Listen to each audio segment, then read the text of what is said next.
Hello students, welcome to my YouTube channel aim on target. Friends, आज हम लोग करने वाले हैं बायोलॉजी का चैप्टर नंबर 2, जिसका नाम है नियंत्रण एवं समन्वय यानी कंट्रोल एंड कोऑर्डिनेशन। इसके सब्जेक्टिव क्वेश्चंस की जो सीरीज हो रही थी, जो कुछ दिनों से बंद था क्योंकि आप लोगों का एग्ज़ाम भी था और थोड़ा सा बीच में हम भी बिजी हो गए थे। लेकिन एक बात हमेशा ध्यान में रखिएगा कि क्लास कभी भी बंद नहीं होगा। कुछ वजह से अगर क्लास रुकता भी है तो उसका नोटिस आपको टेलीग्राम ग्रुप में भेज दिया जाएगा, ठीक है। लिंक डिस्क्रिप्शन में मौजूद है, साथ ही फेसबुक को भी ज्वाइन कर लीजिएगा। तीनों सोशल मीडिया का लिंक मौजूद है। जो लड़के पहली बार चैनल पे आए हैं वो चैनल को सब्सक्राइब करके बेल आइकन को ऑन कर लेंगे, ताकि जैसे ही वीडियो शुरू हो आपको नोटिफिकेशन मिल जाए। तो इस वीडियो में हम लोग लगभग 10 क्वेश्चंस, जैसा कि आपको पता ही होगा कि सीरीज करते हैं जिसमें 10 क्वेश्चंस होते हैं। तो आइए उसके पहले क्वेश्चन को तरफ हम लोग बढ़ते हैं, जिसमें एक क्वेश्चन में होमवर्क के तौर पे, यानी आपको खुद से उसको ढूंढना है, खोजना है और कैसे करना है ये हम बताएंगे।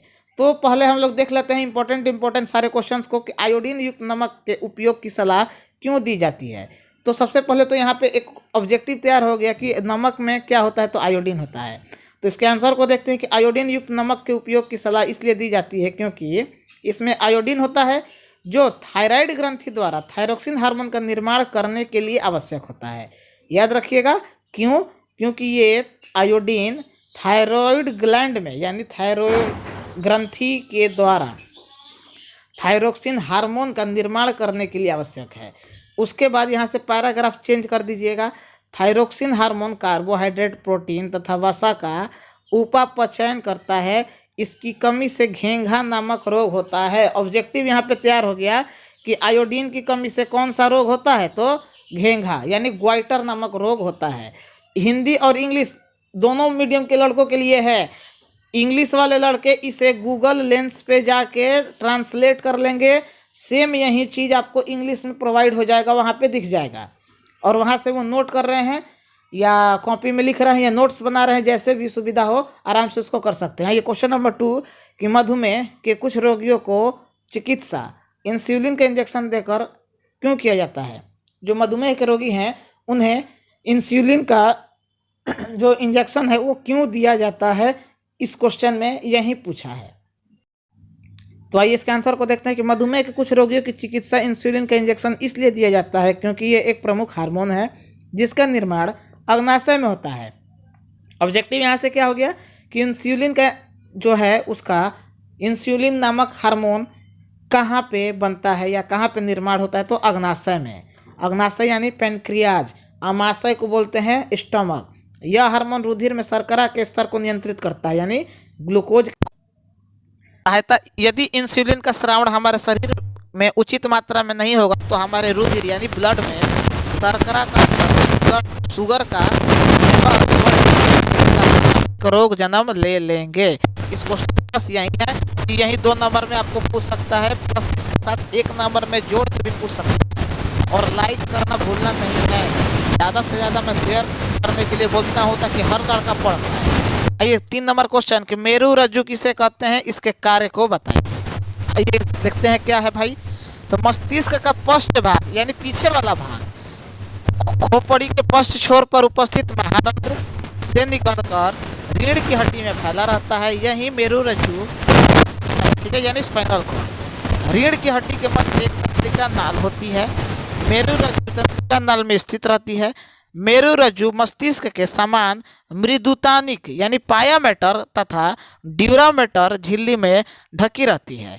ध्यान से समझ लीजिएगा, इन दोनों झिल्लियों के बीच एक लचदार तरल पदार्थ सेब्रोस्पाइनल भरा रहता है, ठीक।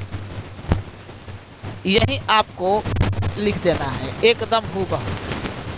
आइए अगला क्वेश्चन, इंसुलिन का क्या महत्व। तो पीछे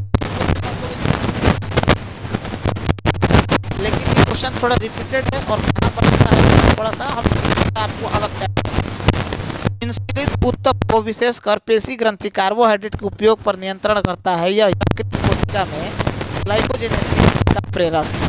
यह लेपोजेनेसिस का प्रेरक है। यह अग्नाशय की लंगरहैंस दीपिका में बनता है, ठीक है, याद रखिएगा। पिछले क्वेश्चन में हमने क्या कहा था कि अग्नाशय में बनता है। लेकिन अग्नाशय में कहाँ बनता है तो लैंगरहैंस की द्वीपिका जो है बनता है। आइए नेक्स्ट, मास्टर ग्रंथि शरीर में कहाँ पाई जाती है?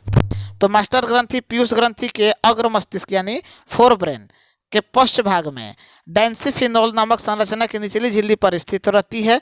यह शरीर की लगभग समस्त अंतःस्रावी ग्रंथियों पर नियंत्रण रखती है।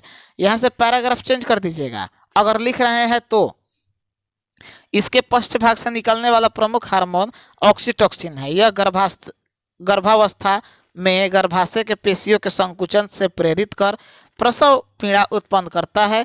यह दुग्ध ग्रंथियों के दुग्ध स्रावण में सहायता करता है। ठीक है, ये जो प्रोसेस होता है गर्भावस्था के समय, इसमें ये एक बहुत बड़ा रोल प्ले करता है। कौन? ऑक्सीटोसिन। ओके, बस इसको लेके नोट कर लीजिएगा। आइए आगे बढ़ते हैं। यहाँ पे 4 क्वेश्चन एक ही क्वेश्चन में शामिल कर दिए हैं।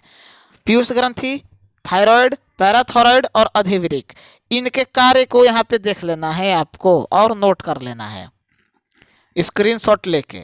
हम आगे बढ़ते हैं। ठीक है, हार्मोन तथा विकार क्या है और इसके क्या अंतर हैं? तो हार्मोन्स ऐसा रासायनिक संदेहवाहक होता है जो अंतःस्रावी ग्रंथि से सीधे रुधिर मतलब ब्लड में स्रावित होता है, शरीर में संचारित होता है और इसकी सूक्ष्म मात्रा ही इन्हीं विशिष्ट कोशिकाओं या विशिष्ट अंगों की कोशिकाओं की कार्य को वातावरणीय दशाओं की आवश्यकता अनुसार प्रभावित करती है। अब यहाँ पे विकार के बारे में पढ़ते हैं कि विकार यानी एंजाइम्स पाचन क्रिया से संबंधित रासायनिक क्रियाओं के सूक्ष्म मात्रा में पाए जाने वाले पदार्थ विशेष महत्व के हैं जो इन क्रियाओं को उत्तेजित करते हैं तथा चलाते हैं। इन पदार्थों को विकार या एंजाइम्स कहते हैं। हार्मोन्स और एंजाइम्स में अंतर पूछता है हर बार 2 नंबर में, याद रखिएगा, यही चीज आपको चिपका के आ जाना है एकदम। आइए नेक्स्ट पढ़ते हैं। ये होमवर्क है। होमवर्क में है क्या कि मानव मस्तिष्क का चित्र बनाइए, साथ ही वर्णन कीजिए। ये 5 नंबर में आएगा, ज़्यादातर चांस है। ठीक है, अब इसमें आपको कौन कौन सा चीज़ लिखना है कि पहले मानव मस्तिष्क के बारे में लिख के उसका जो 3 हिस्सा है, फोर ब्रेन, मिड ब्रेन और हाइड ब्रेन यानी सेरिब्रम, सेरिबेलम और मेड्यूला ऑब्लांगेटा, इसको डिफाइन करना है इस क्वेश्चन में, याद रखिएगा। आइए पादप हार्मोन्स क्या है यानी प्लांट हार्मोन्स के बारे में आपको बताना है कि ये वृद्धि तथा विकास को नियंत्रित करने के लिए कुछ विशिष्ट रासायनिक पदार्थ होते हैं जिन्हें पादप हार्मोन या वृद्धि नियामक कहते हैं। यहाँ से पैराग्राफ चेंज। ठीक, पादप हार्मोन्स के भी जटिल कार्बनिक पदार्थ जो पेड़ पौधे में निश्चित स्थानों पर बनते हैं तथा संवहन ऊतक यानी कनेक्टिव टिश्यू द्वारा शरीर के विभिन्न भागों में संचारित होकर उनकी वृद्धि को नियंत्रित करते हैं। 2 नंबर में आपको 40 शब्द लिखना है, 30 से 40 शब्द याद रखिएगा। आइए कार्य को देख लेते हैं इसके कि इन्हें पौधों से निष्कासित किया जा सकता है। ये पादप वृद्धि तथा वृद्धि रोधक को नियंत्रित करते हैं। तीसरा इनका काम है कि सामान्य से कम या अधिक मात्रा में होने पर इनका उल्टा प्रभाव पड़ता है। ये कार्बनिक प्रकृति के होते हैं और ये अति अल्प मात्रा में प्रभावशील होते हैं। ये जो भी कार्य है उसमें से 2 से 3 आप याद कर लीजिएगा, काम हो जाएगा, पूरा याद करने का जरूरत नहीं है। और इतना ही था, लगभग 10 प्रश्न हम लोगों ने देखा। ठीक है, मैं फिर से एक बार बोल रहा हूँ कि शेयर कर दीजिएगा। और जो लड़के पहली बार चैनल पे आए हैं उनकी जानकारी के लिए मैं बता दूं कि फ्री में पूरा मैट्रिक का तैयारी करवाया जा रहा है, तो ज़्यादा से ज़्यादा जुड़िए। भरोसा नहीं है तो चैनल को एक बार चेक कर लीजिए, आपको हर चीज़ पता चल जाएगा इसमें क्या है। और विशेषकर टेलीग्राम और फेसबुक वाले ग्रुप को ज्वाइन कर लेना है, लिंक डिस्क्रिप्शन में मौजूद है। और सब्जेक्टिव का जो सीरीज है जिसमें हम लोग फिजिक्स कर लिए हैं, केमिस्ट्री कर लिए हैं, काम भर, मतलब ये नहीं कि बिना मतलब का पूरा किताबें हम करवाते हैं। और बायोलॉजी का चैप्टर 1 हो चुका था, चैप्टर 2 कर रहे हैं। ऐसे ही आपको हरदम पूरा साइंस कंप्लीट करवा देंगे। उसके बाद सामाजिक विज्ञान का जो 4-5 सब्जेक्ट है, इतिहास, भूगोल, नागरिक और शास्त्र, आपदा प्रबंधन, उसके भी जो इम्पोर्टेंट क्वेश्चन है मैं आपको यहाँ पे प्रश्न और उत्तर जैसे इसमें करवा रहा हूँ उसी के तरह से पूरा करवाऊँगा। बस आप लोग भरोसा रखिए और ज़्यादा से ज़्यादा प्रयास कीजिए रिवीजन पे। ओके, तो मिलते हैं नेक्स्ट वीडियो में, तब तक के लिए हमें इजाज़त दीजिए। जय हिंद, जय भारत।